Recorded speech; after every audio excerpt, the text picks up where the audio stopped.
get out of here. Okay, okay, I promise. Okay, look, this time we'll go right after this. Okay, we'll leave this theater. I just got one more chapter. One more, okay? Is that okay? I promise. I promise. I promise. Chapter 18. They hung above Mexico.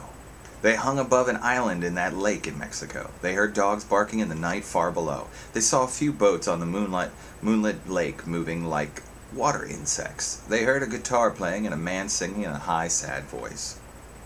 A long way off across the dark borders of land in the United States, packs of children, mobs, and dogs ran laughing, barking, knocking from door to door, their hands full of sweet bags of treasure, wild with joy on Halloween night. "But here," whispered Tom. "Hear what?" asked Moundshroud, hovering at his elbow. "Oh, why here, and through down all of South America. Yes, south, here in south, all the cemeteries, all the graveyards are full of candlelight." Tom thought. 1,000 candles in a cemetery, 100 candles in that graveyard, 10,000 small flickering lights farther on 100 miles, 5,000 miles down to the very tip of Argentina. Is that the way they celebrate El Dia de los Muertos? How's your grade school Spanish, Tom? The Day of the Dead Ones? Caramba, see! Kite, disassemble! Swooping down, the kite flew apart for a final time. The boys tumbled on the stony shore of the quiet lake. Mist hung over the waters. Far across the lake they could see an unlit tomb yard. There were, as yet, no candles burning in it. Out of the mist a dugout canoe moved silently without oars as the tide touched it across the waters. A tall figure in a gray winding sheet stood motionless in one end of the boat. The boat nudged the grassy shore softly. The boys gasped, for as far as they could tell, only darkness was cupped inside the hood of the shrouded figure. Mr. Moundshroud? They knew it had to be him. But of course he said nothing. Only the faintest firefly of grin flickered within the cowl. A bony hand gestured. The boys tumbled into the boat. "Shh," whispered a voice from the empty hood. The figure gestured again, and touched by wind, they blew across the dark waters under a night sky filled with a billion never-before-seen fires of the stars. Far off the dark island there was a prickle of guitar sound. A single candle was lit in the graveyard. Somewhere someone blew a whistle, musical sound on a flute. Another candle was lit among the tombstones. Someone sang a single word of a song. A third candle was touched to life by a flaming match. And the faster the boat moved, the more guitar notes sounded, and the more candles were lit high among the mounds on the stony hills. A dozen, 100, 1,000 candles flared until it looked as if the greatest Andromeda star cluster had fallen out of the sky and tilted itself to rest here in the middle of an almost midnight Mexico. The boat struck the shore. The boys, surprised, fell out. They spun about, but Moundshroud was gone. Only his winding sheet lay empty in the boat. A guitar called to them. A voice sang to them. A road like a river of white stones and white rocks led through the town like it was a graveyard, to the graveyard that was like a town. For there were no people in the town. The boys reached the low wall of the graveyard and then hung a huge lacework iron gates. They took hold of the iron rungs and stared in. "Why," gasped Tom, "I've never seen the like." For now they knew why the town was empty, because the graveyard was full. By every grave was a woman kneeling to place gardenias or azaleas or marigolds in a frame upon the stone. By every grave knelt a daughter who was lighting a new candle or lighting a candle that had just blown out. By every grave was a quiet boy with bright brown eyes, and in one hand a small papier-mâché funeral parade glued to a shingle, and in the other hand a papier-mâché skeleton head which rattled with rice or nuts inside. "Look," whispered Tom. There were hundreds of graves, there were hundreds of women, there were hundreds of daughters, there were hundreds of sons, and hundreds upon thousands of candles. The whole graveyard was one swarm of candleshine, as if a population of fireflies had heard of a grand conglomeration and had flown here to settle in and flame upon the stones and light the brown faces and dark eyes and the black hair. "Boy," said Tom, half to himself, "at home we are never to go to the graveyard, except maybe Memorial Day once a year, and then at high noon, full sun, no fun. This is fun." "Sure," yelled everyone. "Mexican Halloweens are better than ours." For on every grave were plates of cookies shaped like funeral priests or skeletons or ghosts waiting to be nibbled by living people, or by ghosts that could come along towards dawn, hungry and forlorn. No one knew. No one said. And each boy inside the graveyard next to his sister and mother put down the miniature funeral on the grave, and they could see the tiny candy person inside the tiny wooden coffin place the tiny altar with tiny candles, and around the tiny coffin stood tiny altar boys with peanuts for heads and eyes painted on the peanut shells, and before the altar stood a priest with with a corn nut for a head and a walnut for a stomach, and on the altar was a photograph of the person in the coffin, a real person once, remembered now. Better and still better, whispered Ralph. Quavos, sang a far voice up on the hill. Inside the graveyard, voices echoed the song. Leaning against the graveyard wall, some with guitars in their hands and bottles of men of the village, Cuervos de los Muertos, sang the faraway voice. Cuervos de los Muertos, sang the men on the shadows in the gate. Skulls, translated Tom, the skulls of the dead. Skulls, sweet sugar skulls, sweet candy shells, skulls of the dead ones, sang the voice, coming close now, and down the hill, treading softly in shadow, came a hunchbacked vendor of skulls. No, not hunch, said Tom, half loud. A whole load of skulls on his back, cried Ralph. Sweet skulls, sweet crystal sugar candy skulls, sang the vendor, his face hidden under a vast sombrero, but it was Mountrout's voice that sweetly piped.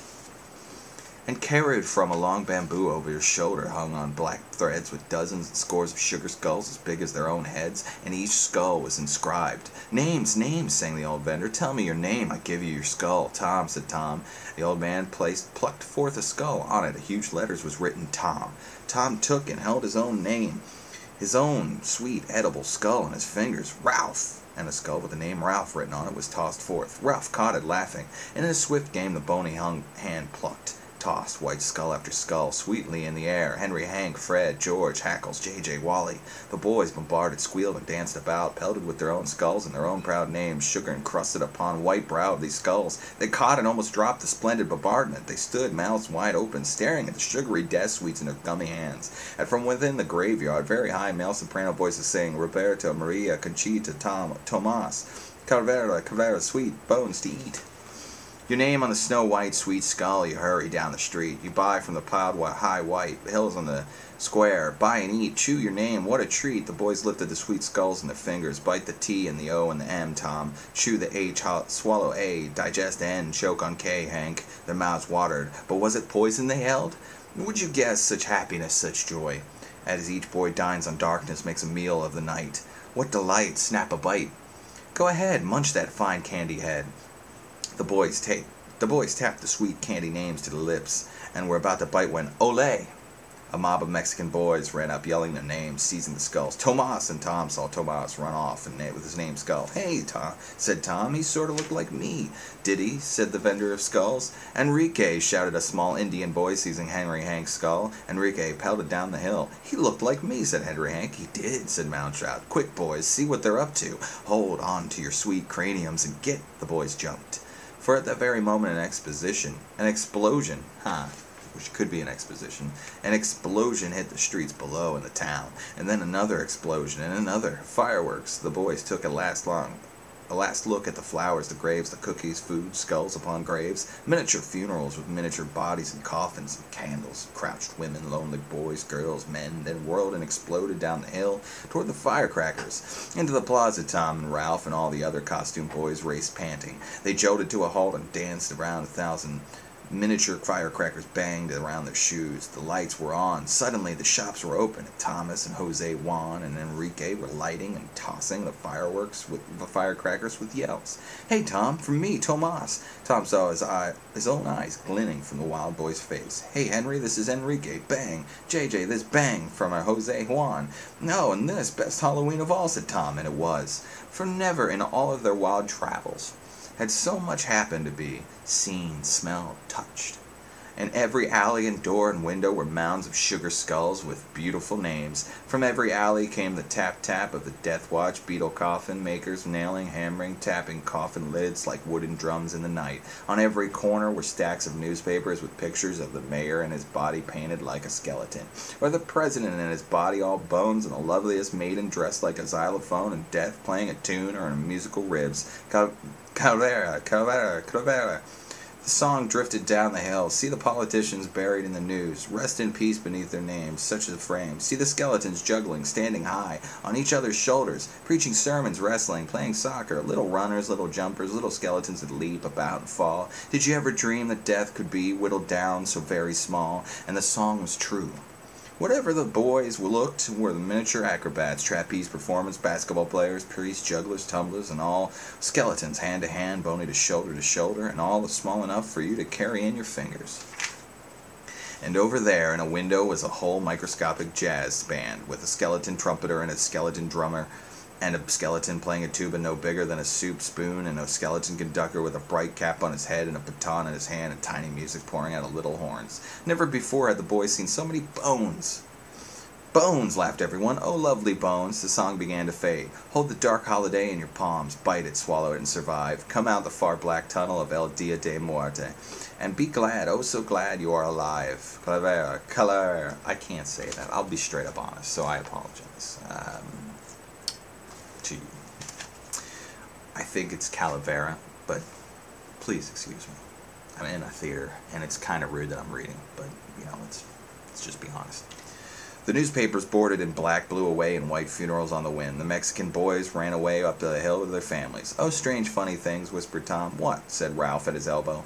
Up in Illinois, we've forgotten what it's about. I mean, the dead up in our town tonight. Heck, they're forgotten. Nobody remembers. Nobody cares. Nobody goes to sit and talk to them. Boy, that's lonely. That's really sad. But here, why shucks. It's both happy and sad. It's all firecrackers and skeleton toys down here in the plaza. And up in the graveyard now, there are all the Mexican dead folks with the families visiting flowers and candles and singing and candy. I mean, it's almost like Thanksgiving, huh? And everyone sat down to dinner, but only half the people able to eat, and there's no mind. They're there. It's like holding hands at a seance with your friends, but some of your friends are gone. Oh, heck, Ralph. Yeah, said Ralph, nodding behind his mask. Heck. Look, oh, look there, said J.J. The boys looked. On top of a mound of white sugar skulls was one with the name Pipkin on it. Pipkin's sweet skull, but nowhere in all the explosions of dancing bones and flying skulls would there have so much one dust speck, or whimper, or the shadow of Pip. They had grown so accustomed to Pip's leaping up in fantastic surprises on the sides of Notre Dame, or weighted down in gold sarcophagi, that they half expected him, like a jack-in-the-box, to pop up from a mound of sugar skulls, flap sheets in their faces, cry dirges. But no, suddenly no Pip. No Pip at all. And maybe no Pip ever again. The boys shivered. A cold wind blew fog up from the lake. Alright.